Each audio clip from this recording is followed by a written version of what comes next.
Welcome to my virtual class.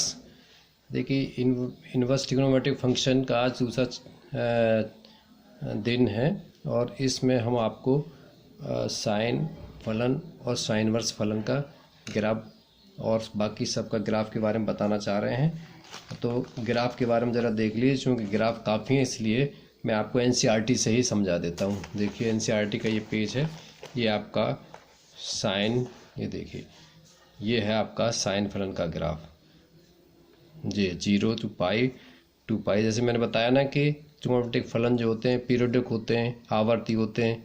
तो इसकी value देखिए 1 तक जा रही है तो नीचे भी 1 तक की जाएगी।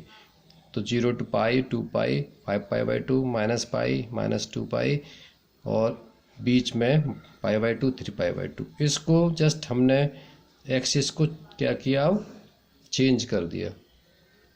रिफ्लेक्शन अगर लें इसका कि प्रतिलोम फलन का जो ग्राफ होगा y = x के प्रत्यय या संगत मूल फलन के ग्राफ को दर्पण प्रतिबिंब अर्थात परावर्तन या रिफ्लेक्शन के रूप में प्राप्त किया जा सकता है। ये रिफ्लेक्शन है आपका। इस बात की कल्पना y = sin x तथा y = sin इनवर्स x के उन्हीं अक्षों पर प्रस्तुत आलेखों से की जा सकती है। तो ये आपका ये 2.1 ये दोनों का मिला दिया, ये साइन इनवर्स x का ग्राफ है और ये आपका साइन x का है। तो ये आपका साइन इनवर्स x का, इन दोनों को मिला दिया है। आप ज़रा इसको थोड़ा सा अध्ययन कर लीजिएगा। और इसी प्रकार से एक ग्राफ है आपका cos x का, ये देखिए ज़रा cos x का ये ग्राफ है और ये उसके इनवर्स का ग्राफ है। इसके बाद आपका कोसेक x का, कोसेक इनवर्स x का ग्राफ आपके सामने ये है, एनसीईआरटी से दिखा रहा हूँ। इनको थोड़ा सा पढ़ लीजिए क्योंकि यहाँ पर चैप्टर काफ़ी, वीडियोस काफ़ी बन जाएंगी, इसलिए मैं इसको यहीं पर दिखाई दे रहा हूँ। ये आपका सेक x और सेक इनवर्स x का है। तो ये आपका tan x tan inverse x का है, कॉट और कॉट इनवर्स x का है। तो इस तरह से आप इनके ग्राफ को पढ़ लीजिए। अब बात करते हैं आप ही की एनसीईआरटी में। देखिए डोमेन और रेंज की बात, जो इनके त्रिकोणमितीय फलन है, मैं इसी में समझा रहा हूँ इसलिए कि आप कंफ्यूजन हो। किताब आपने ऑनलाइन या ख़रीद ली होगी या फिर आपने अपने गूगल से इसको डाउनलोड कर लिया होगा। देखिए साइन इनवर्स इसका डोमेन -1 to 1 होता है और रेंज इसकी -π/2 से π/2 होती है। कॉस इनवर्स में डोमेन यही होता है -1 to 1, लेकिन बंद अंतराल 0 to पाई, यानी 0 और पाई भी वैल्यू होंगे, इनके बीच की भी होंगी। अब आपकी टेन इनवर्स देखिए। पहले टेन इनवर्स में रियल नंबर वास्तविक संख्या इसका डोमेन होता है। तो ओपन इंटरवल साइन वाला देखिए, ये बंद अंतराल था तो ये ओपन अंतराल है, -π/2 से लेकर के π/2 तक का। कॉट इनवर्स में डोमेन आपका वास्तविक संख्या ही है, लेकिन ओपन इंटरवल रेंज जो आपकी ओपन इंटरवल है इसकी कॉस इनवर्स वाले की देखिए बंद अंतराल में थी तो इसकी 0 to पाई है। अंतराल का अंतर है बंद का और खुले का इनमें। अब कोसेक इनवर्स की बात करते हैं तो इसका जो डोमेन है आपका वास्तविक संख्याओं में से ये माइनस करना पड़ता है, -1 से 1 के बीच की वैल्यू इसको। ऐसे ही सेक इनवर्स में भी यही करना पड़ता है। तो रेंज इसकी कोसेक इनवर्स की, इसमें से 0 निकालना पड़ता है। 0 क्यों निकालना पड़ता है? क्योंकि जो कोसेक x होता है उसकी बात करें तो 1/sin x होता है। अगर sin x की 0 की वैल्यू 0 होती है तो फिर इनफाइनाइट हो जाता है वो, इसलिए इसको इसमें से निकालना पड़ता है। ऐसे ही कोसेक इनवर्स के केस में भी होता है, तो इसलिए 0 एलिमेंट इसमें से माइनस करना पड़ता है। ऐसे ही सेक वाला जो केस होता है वो 1/cos x होता है। cos x में अगर x की वैल्यू हम π/2 रख दें, cos π/2 की वैल्यू नीचे 0 हो जाती है तो 1/0 की वैल्यू इन्फिनिटी हो जाएगी। तो इसलिए वो डिफाइन नहीं हो पाता, परिभाषित नहीं हो पाता, इसलिए इसको इसमें से निकालना पड़ता है -π/2 में से।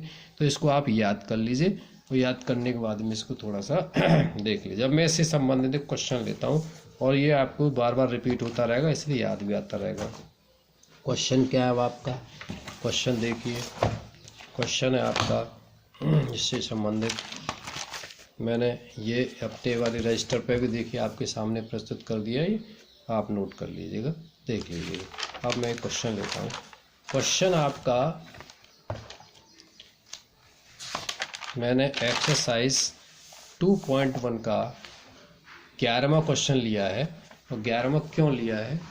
11वां इसलिए लिया है क्योंकि इसमें कई सारे क्वेश्चन कवर हो जाएंगे, कई सारे। देखिए कह रहे हैं मान ज्ञात करिए। Tan inverse 1 plus cot inverse -1/2 और साइन इनवर्स -1/2 का। मैंने मान लिया कि टेन इनवर्स 1 की वैल्यू y1 की इक्वल है, कॉस इनवर्स -1/2 की वैल्यू y2 की और इसकी वैल्यू y3 की इक्वल है। देख रहे हैं आप, तो टेन y1 = 1 हो जाएगा, कॉस y2 = -1/2, तो यहाँ पर साइन y3 = -1/2 हो गया। अब देखिए टेन इनवर्स, कॉस इनवर्स और साइन इनवर्स के जो मुख्य मान के परसर होते हैं वो ये होते हैं, ये साइन का होता है, ये कॉस का होता है, तो ये आपका ये साइन का होता है, ये टेन का है, टेन इनवर्स का है, ये कॉस इनवर्स का है और ये आपका साइन इनवर्स का। तो जाहिर सी बात है टेन y1 की वैल्यू 10π/4 होगी, क्योंकि 10π/4 की वैल्यू 1 होती है। कॉस y2 की वैल्यू -1/2 कॉस π/, कॉट 60 में होती है। साइन y3 की वैल्यू माइनस साइन 1/2 जो होती है वो साइन π/6 में होती है। लेकिन इसको तो ठीक है 10y1 = 10π/4 लिख दिया हमने। इसकी वैल्यू जो आप देखेंगे यहाँ पे माइनस आ रहा है, तो माइनस हमें हटाना पड़ेगा, पॉजिटिव लाना पड़ेगा। लेकिन आया कॉस में ही, तो कॉस किस किस में नेगेटिव होता है, नेगेटिव। तो कॉस जो है आपका दूसरे क्वाड्रेंट में नेगेटिव होता है 180 - थीटा में, तो इसको मैंने पाई -π/3 लिख लिया। इसी प्रकार से यहाँ पर माइनस को यहाँ पर चेंज करने की आवश्यकता नहीं है, साइन साइन में रहेगा, क्योंकि माइनस साइन थीटा की value minus sine minus theta होती है, ये मैंने लिख दिया है। ऐसे ही कोसेक, कोसेक माइनस थीटा की वैल्यू माइनस कोसेक थीटा होती है। इसी प्रकार से टेन माइनस थीटा की वैल्यू माइनस टेन थीटा होती है। तो साइन, टेन और कोसेक के केस में ये वैल्यू जो है माइनस की होती हैं। तो यहाँ पर देखिए टेन y1 = 10π/4 हुआ, कॉस y2 = cos 2π/3 हो गया अब आपका, क्योंकि 3 ये 2π/3 वैल्यू बची और ये वैल्यू आपकी जो कि तो आई। तो यहाँ से y1 की वैल्यू π/4 आ गई, y2 की वैल्यू 2π/3 आ गई, y3 की वैल्यू -π/6 आ गई। इस तरह से अब ये वैल्यू क्यों आई कि देखिए ये π/4 जो है ना, अब इसे इसके अंतराल में आ रहा है कि नहीं आ रहा, देख लीजिए आता है 2π/3 क्या कॉस के अंतराल में आता है, परसर में आता है। परसर क्या है इसका, कॉस का 0 to π बंद अंतराल। ऐसे ही साइन इनवर्स का परसर क्या है, -π/2 से π/2, तो -π/6 वैल्यू आपकी इसमें आती है। इसलिए इसकी वैल्यू y3 की वैल्यू -π/6 हो गई, y2 की 2π/3, y1 की π/4 हो गई। इन वैल्यूज़ को यहाँ पे पुट कर दीजिए, रिजल्ट आपके सामने है। रिजल्ट क्या है अब आपका, ये आ गया आपका π/4 + 2π/3 - π/6 = 3π/4। बहुत सिंपल है। दूसरा क्वेश्चन देखिए, क्वेश्चन नंबर 12 है इसी का, इसमें भी दो पार्ट इसमें प्लस कर दिया। तो एक अपने आप में क्वेश्चन अलग से ये भी ले सकते थे, ये भी ले सकते हैं। मैंने यहाँ भी इसको y1 मान लिया, इसको y2 मान लिया, तो जाहिर सी बात है कि ये y1 + 2y2 हो गया, समीकरण नंबर सेकंड नाम दे दिया है।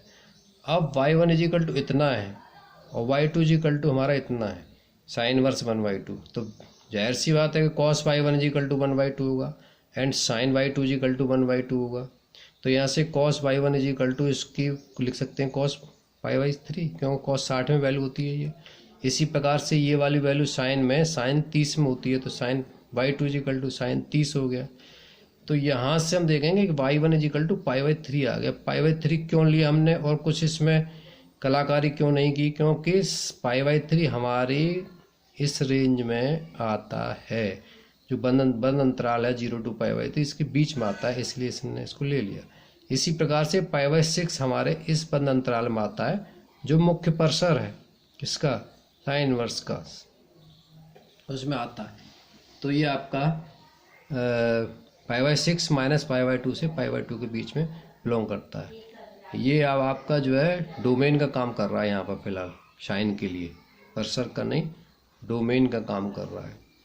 तो इन वैल्यूज़ को हमने जोड़ दिया, रख दिया, π/3 + 2 × π/6 = 2π/3। इसी तरीके से आपका एक क्वेश्चन और है जो आपका ऑब्जेक्टिव क्वेश्चन है, 14वां है। tan इनवर्स √3 - sec इनवर्स -2 का मान क्या है इनमें से। तो y1 मान लिया मैंने इसको, tan y1 की वैल्यू √3 हो गई, tan π/3 हो गई, तो y1 की वैल्यू π/3 हो गई, क्योंकि π/3 की वैल्यू -π/2 π/2 के बीच आती है। इसी प्रकार से sec इनवर्स -2 की वैल्यू y2 मान ली, तो sec y2 की वैल्यू -2 हो गई, ये -2 जो है π/3 60 में आती है सेक में, लेकिन अब इस माइनस को ख़त्म करना होगा। तो सेक किस में होता है नेगेटिव 180 माइनस थीटा में, तो पाई माइनस π/3 लिखा मैंने, ये 2π/3 हो गई। तो y2 की वैल्यू अब 2π/3 आ गई। तो सेक के देखिए मैंने आपको बताया था ना, सेक का जो डोमेन होता है 0 से पाई माइनस π/2 होता है, तो इसके बीच में ये वैल्यू आती है, इसलिए इसका रिजल्ट यही आ गया। इन दोनों वैल्यूज को उठा करके मैंने इसमें रख दिया, इसकी जगह रख दिया π/3 minus 2π/3 is equal to minus π/3। तो इसका बी आंसर आपका ठीक हो गया। तो ज़रा देख लीजिए फ़ोटो, अभी आज इसे रिवाइज कर लीजिए, और तब तक के लिए आज इतना ही, धन्यवाद।